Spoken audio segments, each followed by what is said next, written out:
93 FM. 93 Equinox Radio. Bonjour, quel lien y a-t-il entre le 20 mai 1972 et l'unité nationale? Aucun.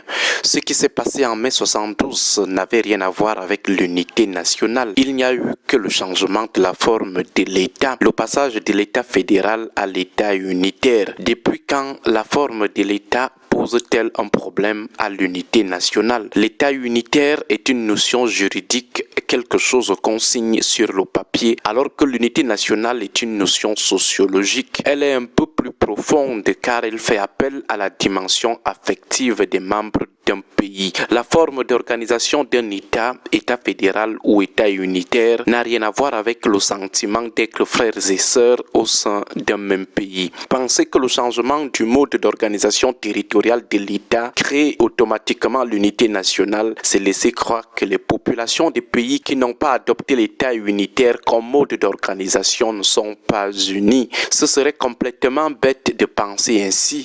Le 20 mai 72, il n'y a eu qu'un référendum qui portait non pas sur l'unité nationale, mais sur le changement du mode d'organisation de l'État, le passage de l'État fédéral à l'État unitaire. On mettait simplement fin au fédéralisme et la fin du fédéralisme n'a rien à voir avec le début de l'unité nationale, non, c'est plutôt le début de l'État unitaire. Unité nationale et État unitaire sont deux choses complètement différentes. Soutenir que le système d'État unitaire crée l'unité nationale, c'est penser que le fédéralisme crée plutôt la division nationale, ce qui serait une grosse bêtise. On peut comprendre pourquoi en 2016, les gars de Yaoundé, dans leur folie, avaient, par l'entremise du journaliste Peter Essoka, interdit aux médias de laisser les gens prononcer le mot fédéralisme sur leur plateau. C'était de la pure folie et pour cause, selon eux, le fédéralisme c'est la division de la nation et l'État unitaire c'est l'unité de la nation. De la pure bêtise. Selon ces experts, en 2016, appeler au fédéralisme était synonyme d'appel à l'implosion de l'unité nationale. Le fédéralisme pour eux est l'antichambre de la sécession. De l'ignorance pure et simple. Même une simple recherche sur Google aurait pu aider ces experts en tout et orgueilleux à réaliser qu'il existe des pays qui ont adopté le fédéralisme mais revendiquent une unité nationale plus solide que la nôtre, qui a de grosses tâches de tribalisme, de clanisme et d'ethno-régionalisme. Si le fédéralisme était porteur du gène de l'implosion de l'unité nationale, les États-Unis seraient aujourd'hui la nation la plus implosée de la planète. L'Allemagne serait aussi dans le même pécrin. Or, en matière d'unité nationale, le Cameroun est zéro macabo devant ce pays. Disons même que sur tous les plans, nous ne sommes que des petits nabots.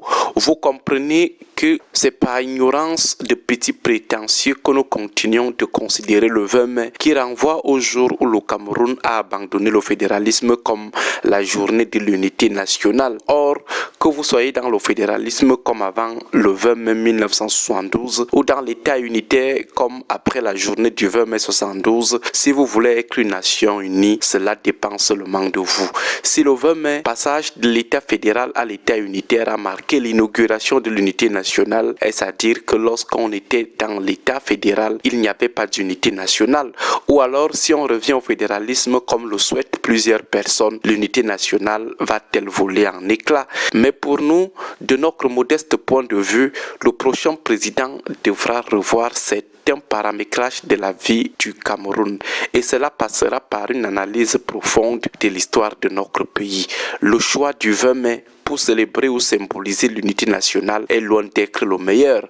Par exemple, face au 1er octobre 1961, qui marque le rattachement d'une partie du Cameroun britannique au Cameroun français, entre le passage d'une forme d'organisation de l'État à une autre et les retrouvailles entre deux territoires, deux peuples d'une même nation, qu'est-ce qu'est-ce qui est plus marquant selon vous?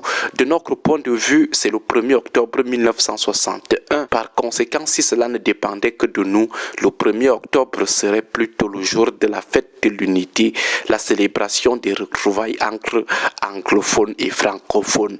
En plus, le 1er octobre 1961 est le véritable jour de l'indépendance complète du Cameroun parce que le 1er janvier 1960 n'est que l'indépendance d'une partie du territoire du Cameroun, le territoire francophone.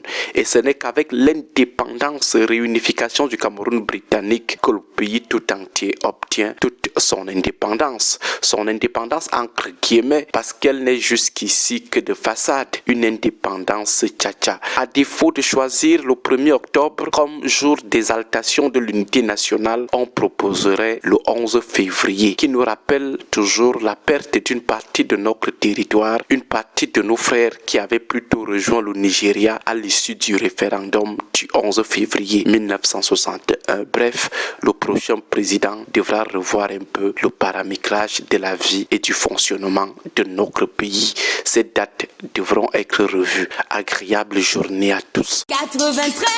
93 FM. Equinox.